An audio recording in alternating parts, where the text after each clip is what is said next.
नमस्कार वेदांत. नमस्कार कौस्तुभ. आज 11वा श्लोक आपण अभ्यासणार आहोत. मी आधी वाचतो मग आपण बोलूया. जनी सर्व सुखी असा कोण आहे, विचारे मना तुची शोधूनी पाहे, मनात वाचिरे पूर्व संचित केले, तया सारखे भोगणे प्राप्त झाले. पहिल्या 2 ओळी वाचल्या की आपल्या डोक्यात अशी बनवाबनवीतलं गाणं येतं आणि अभ्यास करताना मला सारखं तेच सुचत होतं आणि मी त्याच चालीत हे म्हणत होतो. आता मी त्या चालीत हे म्हणून नाही दाखवणार, पण अभ्यास करताना सारखं माझ्या डोक्यात तेच येत होतं. तर त्याची एक आठवण काढली. त्यावर बोलण्यासारखं बरंच आहे. त्या सिनेमाबद्दल बोलत बसलो तर आणखीन 3 तास जातील. पण तुला या ओळीतून काय, तुला या श्लोकातून काय अर्थबोध झाला? तर ओळ वाचली, जनी सर्व सुखी असा कोण आहे, विचारे मनाला विचारलं, मनाला काही उत्तर सापडलं नाही. मग बोललो चल पटकन गुगल करून बघूया, कारण आपण कधी आपल्याला काय अडलं नडलं की आपण गुगल करत असतो. हो. तर मग गुगलवरती पटकन उत्तर मिळालं त्याचं. मॅथ्यू रिकार्ड नावाचे एक भिक्षुक आहेत, त्यांचं नाव आलं. तर बोललं अरे बघूया हे काय, म्हणजे काय प्रकार आहे की ह्यांना का म्हणतात सर्व सुखी. तर त्यांची गोष्ट अशी की ते 1946 मध्ये फ्रान्समध्ये जन्मले आणि त्यांनी जेनेटिक्सवरती PhD केली, जीन्सवरती. त्यांचा अभ्यास होता त्याच्यावरती. 1967 साली ते भारतात आले आणि ते एका त्यांचे म्हणजे त्यांचीच एक वेबसाईट आहे, त्याच्यावरतीच मी वाचलं की ते त्यांच्या गुरूंना तिथे भेटले आणि ते एकदम काय म्हणतात ते इन्स्पायर झाले त्यांच्यामधून. मग त्यांनी जेनेटिक्सचा आपला अभ्यास कंप्लीट केला, त्यांचा पूर्ण केला अभ्यास आणि मग ते भारतात हिमालयात शिफ्ट झाले आणि गेली 45 वर्ष तिथेच राहत होते. इथे त्यांनी हिमालय म्हटलंय, पण तो भारतच असेल असं नाही, कारण इकडे वरती त्यांनी नेपाळमध्ये राहतात असं सांगितलंय.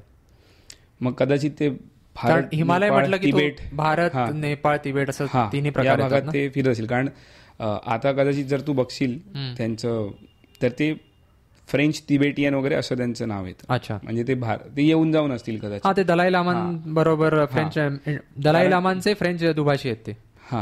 पण दलाई लामा भारतात राहतात आता. हो. खूप वर्ष भारतातच आहेत ना तसं. हो. सो एक रिचर्ड डेव्हिडसन नावाचे न्यूरोलॉजिस्ट आहेत विस्कॉन्सिन युनिव्हर्सिटीमध्ये. तर त्यांनी अभ्यास केला रिचर्ड मॅथ्यू रिकार्ड यांच्या मेंदूवरती. अच्छा. आणि गेली काहीतरी 12 वर्ष तो अभ्यास चालला आणि मग त्याच्यातून त्यांनी हा निष्कर्ष काढला की मॅथ्यू रिकार्ड हे जगातले सगळ्यात आनंदी व्यक्ती आहेत. तर मॅथ्यू रिकार्ड हे मानत नाहीत. ते म्हणतात की मी काही जगातला सगळ्यात आनंदी व्यक्ती नाही आहे. जगात अजूनही खूप सारे असे मॉन्क असतील किंवा गुरु असतील जे त्यांच्यापेक्षा आनंदी आहेत. ते स्वाभाविक आहे. आणि मग त्यांना विचारलं की हे तुम्ही कसं काय शक्य, म्हणजे तुम्ही का आनंदी आहात. त्यांनी एक ग्राफ दाखवलेला, त्यांचं टेड टॉक्स व्हिडिओ आहे, त्यांनी एक ग्राफ दाखवलेला आणि त्या ग्राफमध्ये कसं होतं की जो सामान्य माणूस असतो, जेव्हा आपण दुःखी असतो किंवा स्ट्रेसमध्ये असतो, विचार करत असतो आपण जास्ती, तेव्हा आपला उजव्या बाजूचा मेंदू जास्त कार्यरत असतो आणि जेव्हा आपण आनंदी असतो तेव्हा आपली डावी बाजू जास्ती कार्यरत असते आणि त्याचे एक आलेख बनतो की तुझं कुठे आहे त्या आलेखात. तर मॅथ्यू रिकार्ड एकदम एक्स्ट्रीम लेफ्टला होते. अच्छा. जिथे सामान्य माणूस म्हणजे आपल्याला पोचणं खूप कठीण आहे. तर त्यांना विचारलं की तुम्ही हे कसं काय साध्य केलं. तर ते म्हणाले की जर एखादी गोष्ट तुम्ही सतत करत राहाल.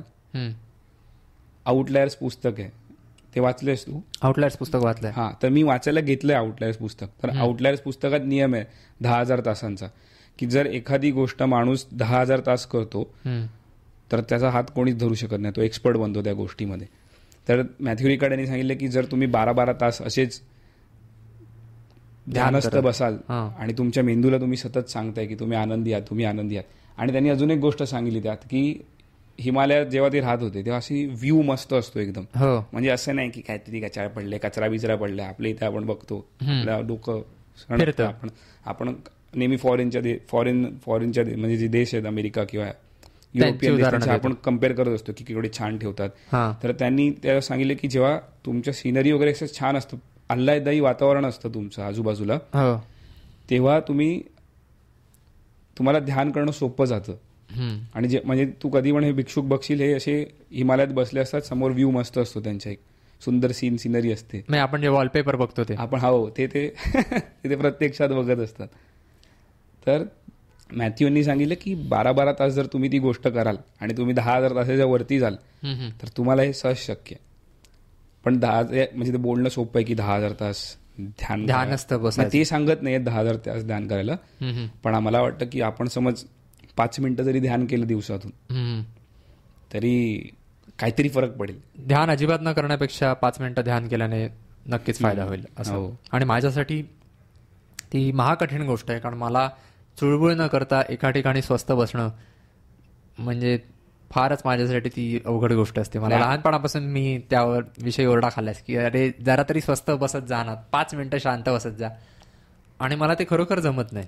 म्हणजे मी केलंय, मी ध्यान केलंय आधी, पण ते मला करत असतानाच इतकं अस्वस्थ वाटतं ना, ध्यान करत असतानाच, की अरे कधी संपतंय कधी संपतंय कधी संपतंय असं होतं राहतं. अरे आता आपण व्हिडिओ रेकॉर्ड करतोय तेव्हा आपण किती हलतोय, अशी डुलतोय. पण आता आपण बोलतोय ना, म्हणजे माझ्या डोक्यात एक कुठली तरी क्रिया आहे जी मी करतोय, मी बोलतोय तुझ्याशी आणि मी हातवारे करत बोलतोय. हो, आपण असे पण हलतोय डुलतोय आणि चुळबुळ होतेच थोडी, पण स्वस्थ बसायचं म्हणजे आता तुला तो साकेत गोखले माहितीये, ट्विटरवरचा नाही, युट्यूबर आहे, जो जिम व्हिडिओज टाकतो किंवा व्यायामाबद्दलचे व्हिडिओज टाकतो. आपल्यापेक्षा लहान आहे खूप, पण तो असा तगडा आहे एकदम मुलगा आणि पुण्याचा आहे. तर तो मला वाटतं बिअर बायसेप्सच्या पॉडकास्टवर आला होता आणि 2 का 3 तासाचा तो एपिसोड असेल. अर्थात आपल्याला दाखवला किती वेळाचा माहिती नाही, पण तो जेवढा वेळ तिकडे बसून होता पूर्ण वेळ ताड बसून होता. अच्छा. मागे टेकलाच नाही तो. त्यांना तो कोच सोफा विफा दिलेला असतो ना बसायला, तो मागे टेकलाच नाही. आता आपण इकडे मागे लोड घेतलाय टेकायला आणि शक्य तितकं ताड बसायचा प्रयत्न करतोय, पण कधीतरी मरेच असं होतं आणि आपण असे होतो. तो बसलाच नाही, तो हल्लाच नाही, तो पूर्ण वेळ असा. कदाचित कोर स्ट्रेंथ तेवढी बनली असेल. हो, पण कारण तू जर बसून राहिलास ताट तरी दुखायला लागणार तुझी पार्ट किंवा ते व्यायामामुळे शक्य होतं ना. हो, तेवढा चांगला त्याचा व्यायाम आहे आणि तो त्याने तासनतास वर्षानुवर्ष केला असेल.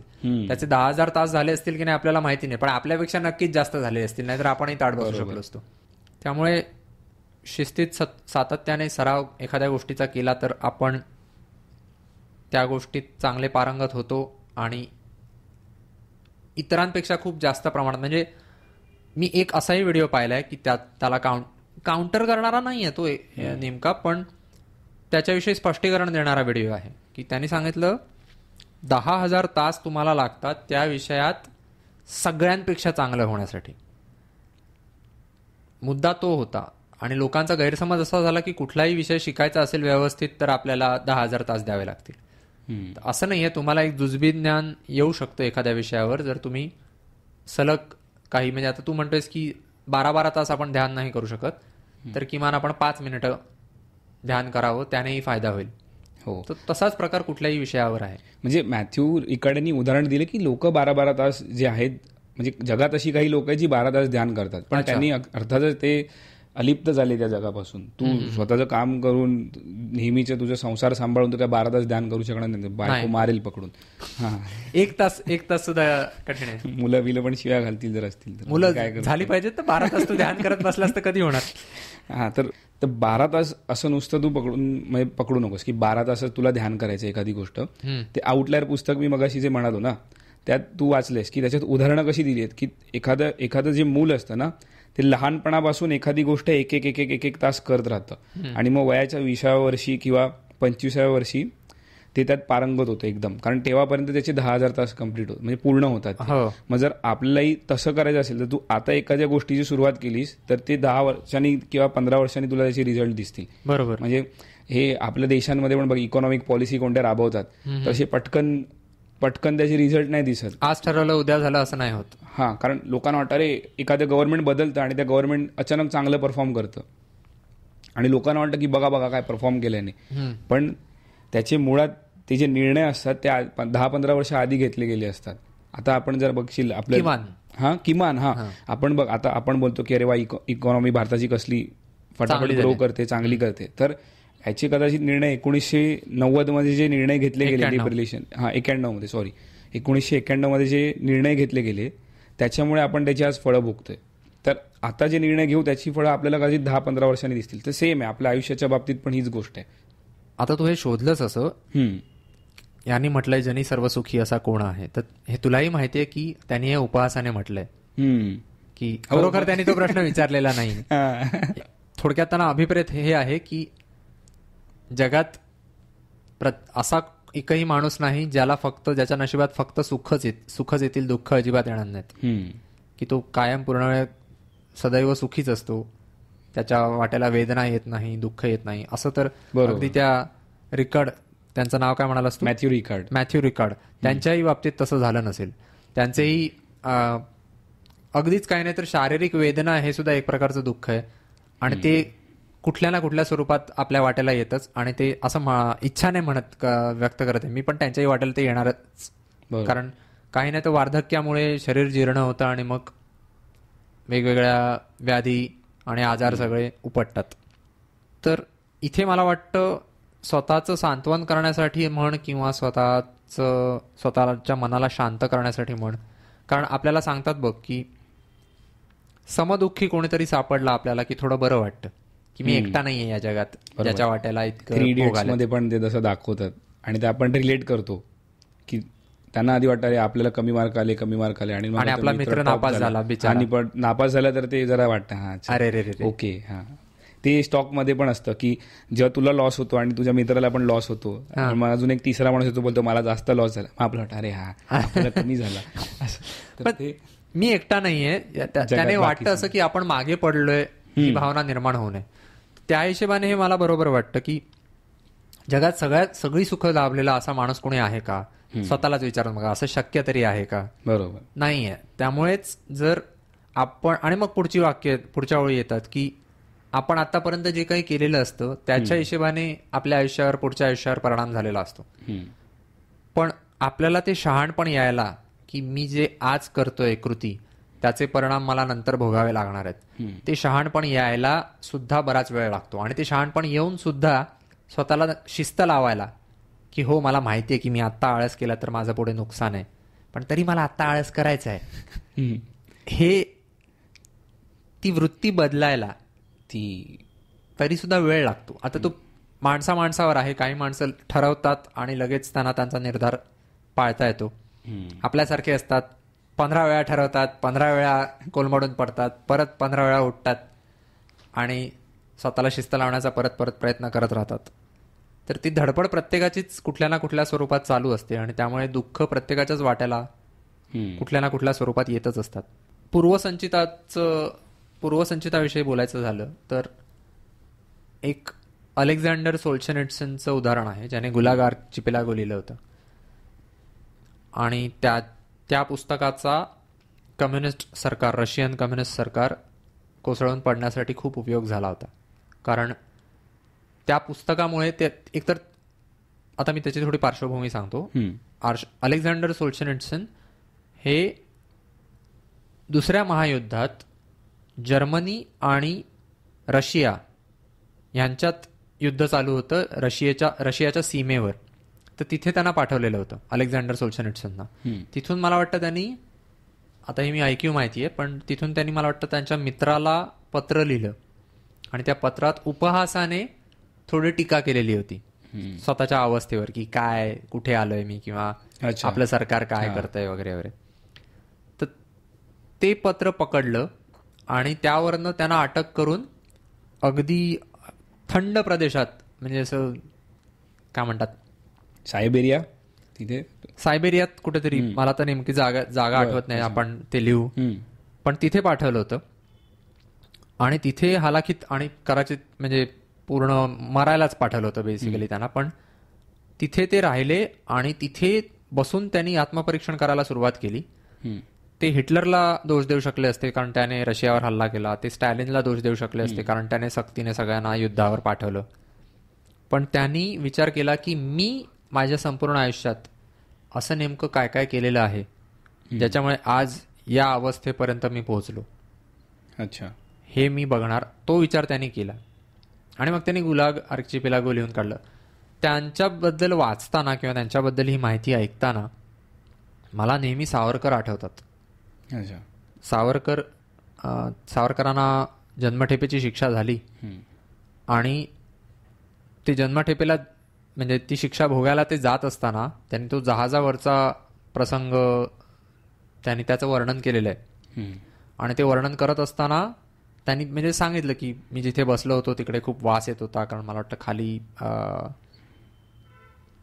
नेमके आता मला तपशील आठवत नाहीत, पण तिथे खाली घाण होती जिथे बसले होते आणि तिथे त्यांना बाकी सरावलेले जे कैदी होते नेहमीचे ते त्यांना सांगत होते की तुम्ही नका बसू इथे, कारण त्यांनाही कळत होतं की हा चांगला माणूस आहे, तर तुम्ही नका बसू इकडे, तुम्ही आमच्या इकडे, आम्ही बसतो तिकडे. आणि तरी सावरकर म्हणत होते नको नको, आता मला इथे बसायला लावलंय तर मी इथे बसतो. चांगलं. आणि त्यांना माहिती होतं की वकील आहेत ते, रजिस्टर आहेत, तर आपल्याला पुढे जाऊन फायदा होऊ भविष्यात शकतो. आणि त्यांनी तसं केलं. हां. बऱ्याच जणांसाठी त्यांनी पत्र लिहिली आणि त्यांच्या इथे डी लिहिलं, ते बाकीच्यांना पण वाटत तरी कोणतरी डेंजर आहे. माहित नव्हतं ते.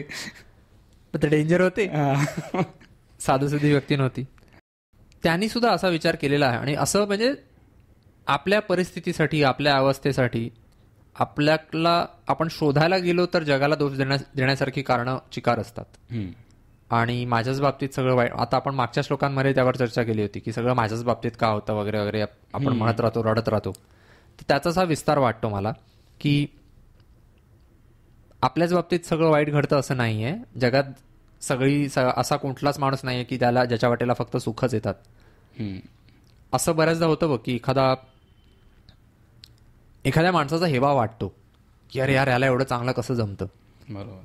पण मग तू त्याच्या घरची परिस्थिती ऐकशील किंवा कदाचित त्याच्या लहानपणाच्या गोष्टी ऐकशील किंवा कदाचित त्याची बाकी सध्या परिस्थिती असेल त्याविषयी ऐकशील, तर मग तुला त्याची दया येते की अरे बापरे एवढं सगळं घडलंय याच्या बाबतीत.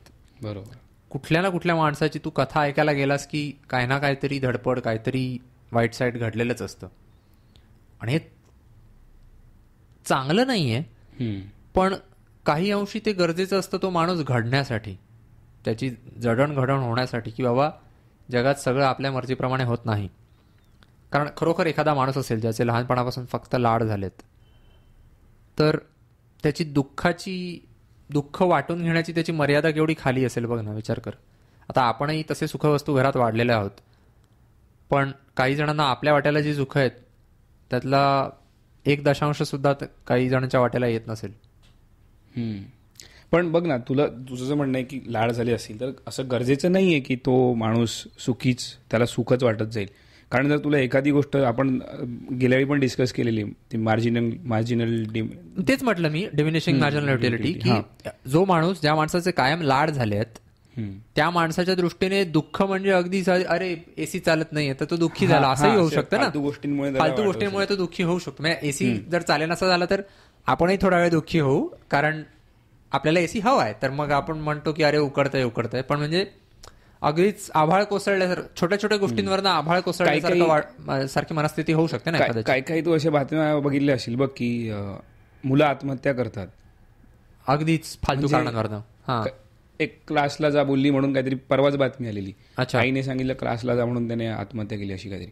मग ही कसली फालतू गोष्ट एकदम. हो, पण मग तसं त्याला वाढवलेलं असेल किंवा सवय त्याला तशी आहे. किंवा तुझ्या आता काही असतात की त्यांना मार्क नाही मिळाले म्हणून किंवा असे पण काही बातम्या येतात. तर याच्यामध्ये होतं काय की त्यांनी नेहमी यशच बघितलं असतं, तर ते जेव्हा अपयशी होतात ते हँडलच करू शकत नाहीत की अरे कसं काय. एक मी बातमी वाचली होती, एका कुठल्या तरी मुलीने निकाल लागायच्या दिवशी तिला भीती वाटत होती की आपण नापास होऊ म्हणून तिने उडी मारली. मग आणि तिला 78% होते. पण अर्थात ती मुलगी आहे, तिने कुठून ती प्रेरणा घेतली, तिचं बाकी काय असेल आयुष्यात माहित नाही. पण तरी लोक टोकाचे निर्णय, आता तू एकदम लोक स्वतःच्या दुःखावरनं प्रतिक्रिया. हा पण एक गोष्ट आहे की आपल्याला ना, आपण मागे एकदा डिस्कस केलेलं की मुलगा आहे ते अपयश म्हणजे एकदम असं मोठं हे मानतात की अरे काय झालं, संपलं आयुष्य, असा विचार करतात. म्हणजे असं नाही की ठीक आहे चुका झाल्या, अपयश म्हणजे चूकच आहे, तुझ्या हातून काही चुका घडल्या म्हणून ते तुला फळ मिळालं, जे आता आहे की जे पूर्वसंचित भोग प्राप्त झालं. पण जर तू त्याच्यावर हे नाही सांगत की त्याच्यावर पुन्हा काम कर. आपल्याला नेहमी बॉक्सिंगमध्ये सांगायचे की जो पडला तो हरत नाही, जो उठत नाही तो हरतो. जो उठत नाही तो हरतो. किंवा बॅटमॅन मध्ये डायलॉग आहे की why do we fall to get back up ना, काय होतं आता मला आठवत नाही. So that we can get back up. Why do we fall Bruce so that we can get back up. असं ते बघायला पाहिजे. आपल्या वाट्याला जे अनुभव येतात ते चांगले असोत वाईट असोत, ज्याप्रमाणे आपलं आधीचं आयुष्य असतं त्याच्या आधारावर आपले अनुभव तयार होत जातात पुढचे. आपल्याला लहानपणी सांगायचे बघ, आत्ता अभ्यास कर, आत्ता तू भरपूर अभ्यास कर, भरपूर मेहनत घे, नंतर आयुष्यात मजा करशील मोठा झालास की. मग ते सांगायचे की 10वी पर्यंत अभ्यास कर. मग त्याला 10वी पर्यंत अभ्यास कर म्हणजे पुढे, कारण एका अर्थी ते खरं आहे. म्हणजे आपण म्हणतो की आम्हाला सांगायचं 10वी पर्यंत अभ्यास कर आणि आम्हाला येडा बनवला, नंतर म्हणाले आता 12वी पर्यंत अभ्यास कर, परत येडा बनवला, मग आता परत आम्ही अभ्यासच करतोय.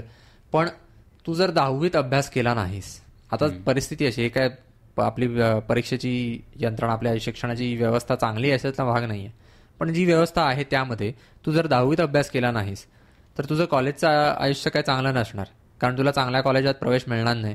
मग जर 12वीत अभ्यास केला नाहीस तर त्यानंतर सुद्धा तुला साधंच काहीतरी निवडावं लागेल, तिथेही तुला चांगल्या ठिकाणी प्रवेश मिळणार नाही. तुला जर कुठल्या तरी चांगल्या संस्थेत शिकायला जायचं असेल तर ते तुला करता येणार नाही.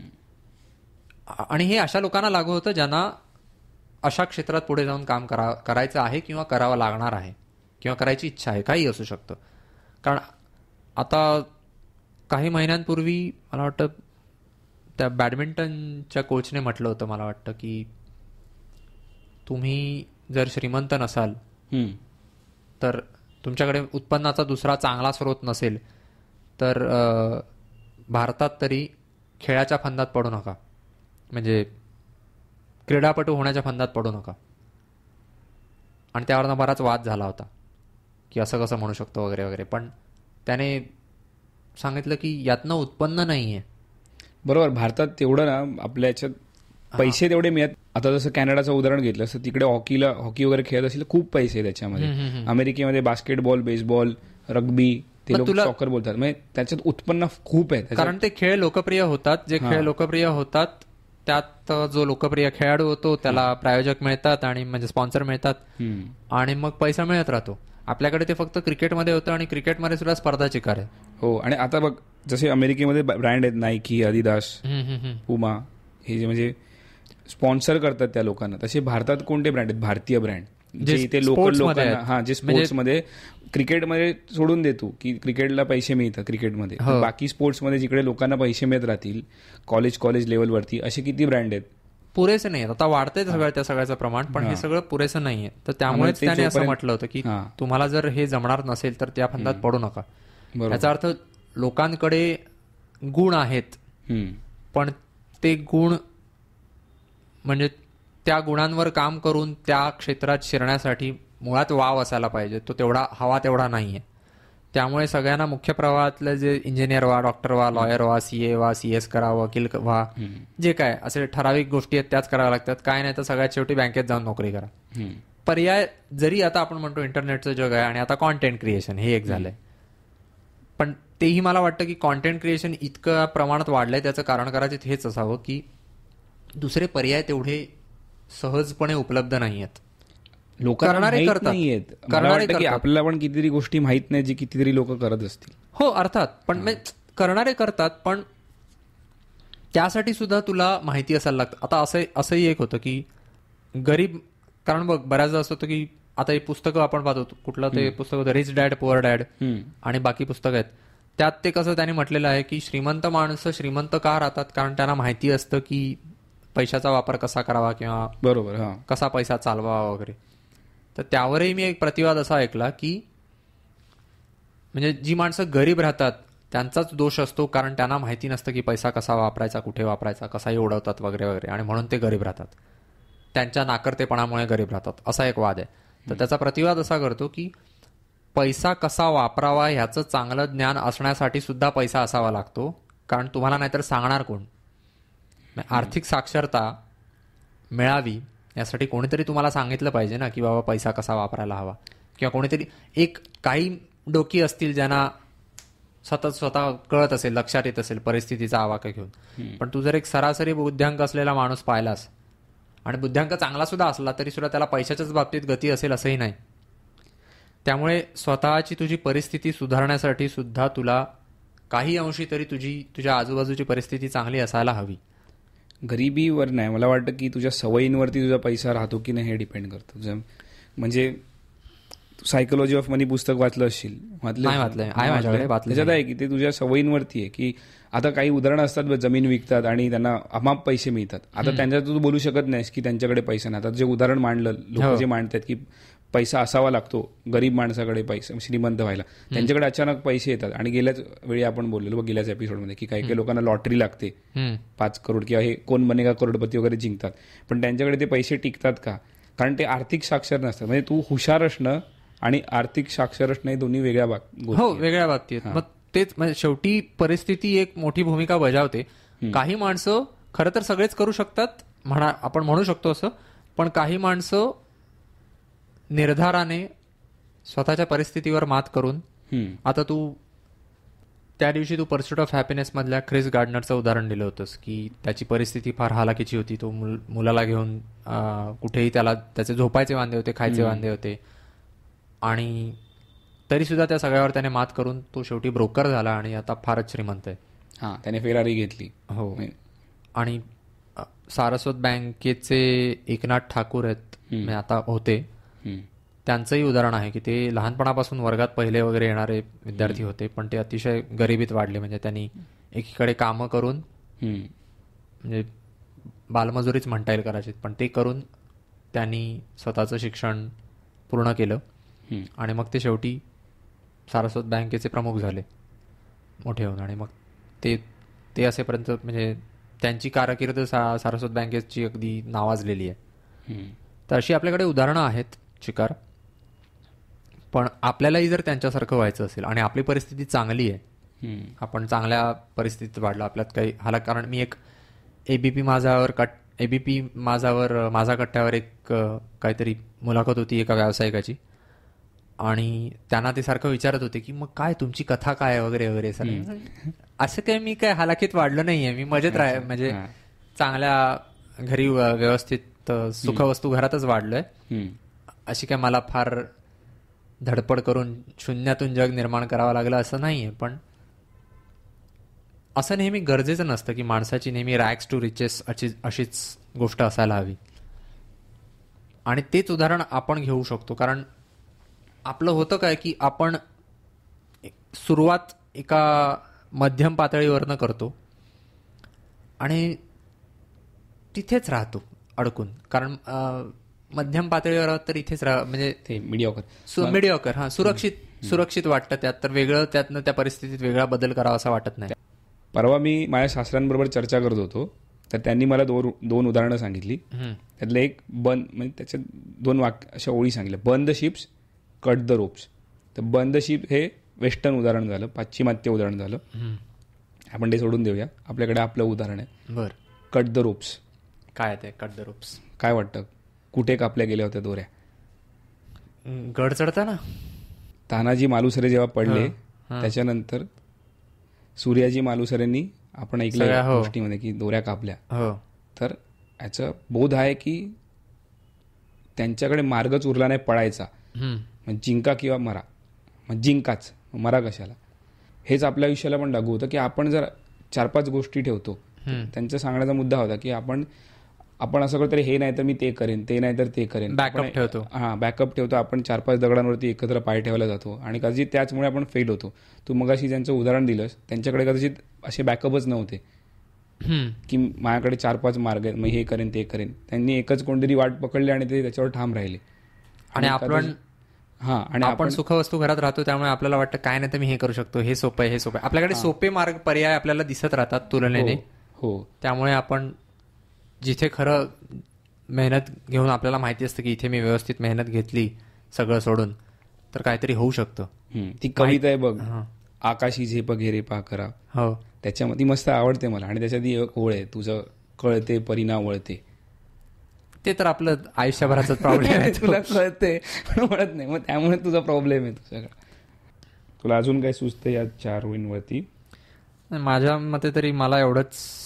कारण असं ह्या श्लोकात जे म्हटलेलं आहे ते फार स्वाभाविक आहे की कोण आनंदी नाहीये जगात असा कोणी नाहीये ज्याला सगळेच सुख ज्याच्या नशिबात आलेली आहेत. कारण ज्याच्या नशिबात अशी सगळी सुख आलेली असतील, मुळातच ते विरोधाभास असणारं वाक्य आहे. कारण तुझ्या वाटेला सगळी सुख झाली तर तुला सुख म्हणजे काय याची कल्पनाच राहणार नाही, कारण तुला त्याची किंमतच राहणार नाही. आणि मी एक बघत होतो रे असंच की सुख या आपण आनंदी होतो त्या कोणते केमिकल्स जनरेट होतात. तर वाचलं पण असतील तू कधी कधी, इथे तिथे येतच असतं डोपामाइन, ऑक्सिटोसिन.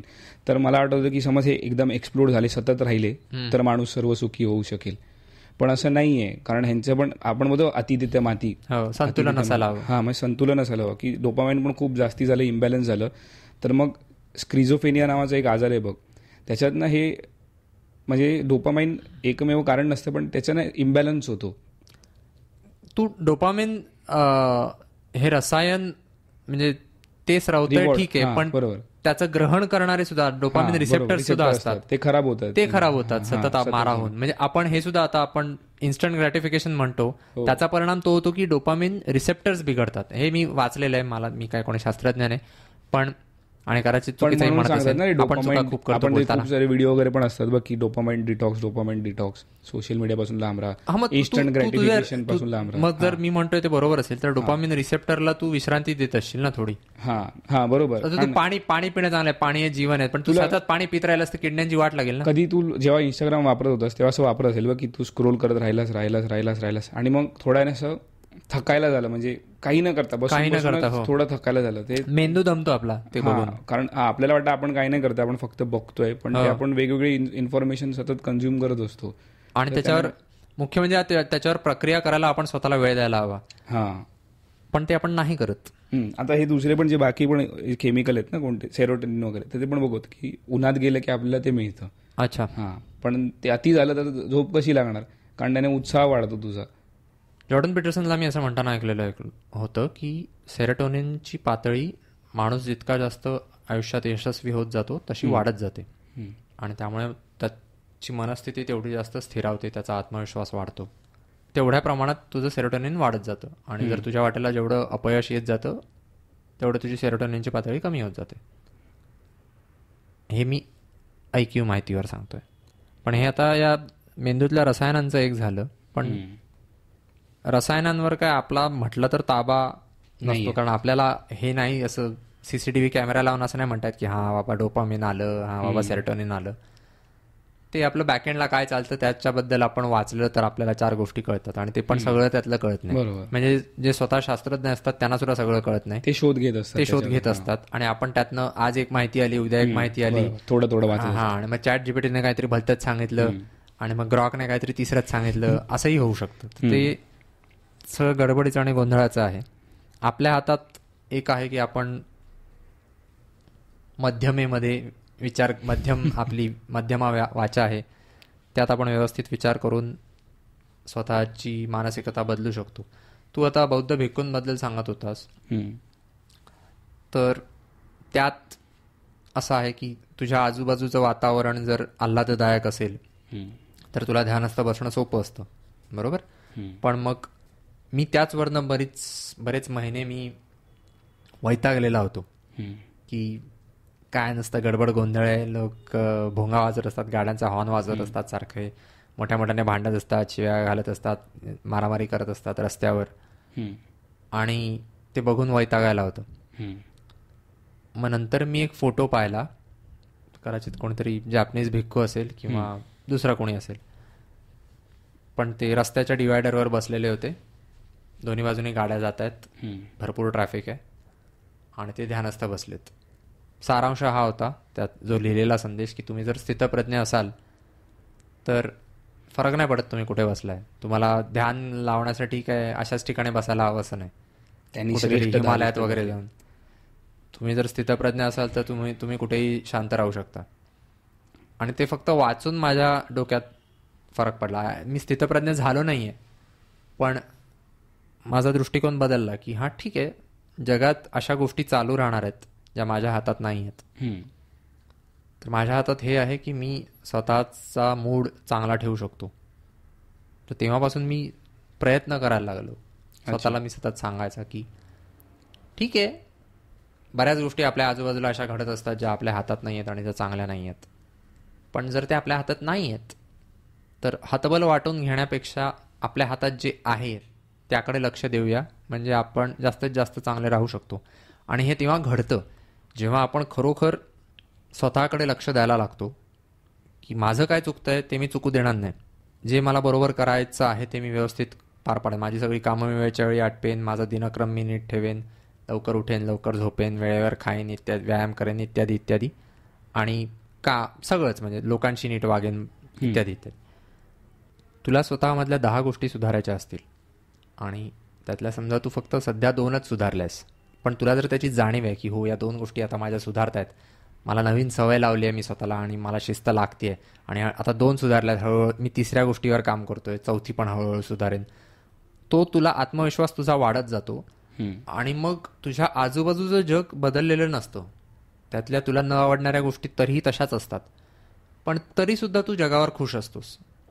याचा अर्थच असा की जेव्हा तू स्वतःवर रागावलेला असतोस किंवा आपण जेव्हा स्वतःवर, मी आता तू म्हणतोय म्हणजे मी तुझ्याबद्दल नाही म्हणते, आपण जेव्हा स्वतःवर रागावलेलं असतो तेव्हा आपण तो राग बाहेर ढकलायला बघतो आणि मग जगात किती सगळं वाईट चाललंय, हे चाललंय, ते चाललंय असं करत राहतो. जर आपण स्वतःला जेवढी जास्तीत जास्त शिस्त लावायला सुरुवात करू तेवढे आपण स्वतःवर खुश होतो आणि मग आपल्याला जगात सुद्धा बऱ्याच गोष्टी शक्य वाटायला लागतात की हां ठीक आहे, मी सुधारलो ना, मग जग पण सुधारू शकतं. आणि तो आत्मविश्वास आपला वाढत राहतो आणि आपला मूड चांगला राहतो. त्यामुळे तू करशील, ज्याप्रमाणे तू वागशील त्याप्रमाणे तुझ्या वाट्याला भोग किंवा उपभोग येतील. हे फार स्वाभाविक गोष्ट आहे, पण ती जेवढा आपण त्या बाबतीत जास्त अनुभव घेतो, स्वतः आपण अनुभवतो की अरे मी चांगला वागलो की माझ्या आयुष्यात केवढा जास्त फरक पडतोय, की ती आणि खूप चटकन पडतो. म्हणजे तू 10,000 तास म्हणालास, 10,000 तास कुठल्या तरी एका गोष्टीत, मगाशी आपण जे बोललो 10,000 तास ते इकॉनॉमीला लागू पडतं, ते पण तेच झालं की तू जसं पूर्वसंचित केलंस तसे तू भोगलेस. पण ते फार पुढचं झालं. 10,000 तास तुला पूर्ण करायला कितीतरी वर्ष जातील. तेवढी गरज नसते. तुझं आयुष्य जरासं, तुझं आयुष्य किंचित, आता तू ॲटॉमिक हॅबिट्समध्ये त्यांनी म्हटलंय 1% रोज सुधार. तू जर खरोखर रोज 1% सुधारत राहिलास तर तुझं आयुष्य 10%, 15%, 20% सुधारत जातं.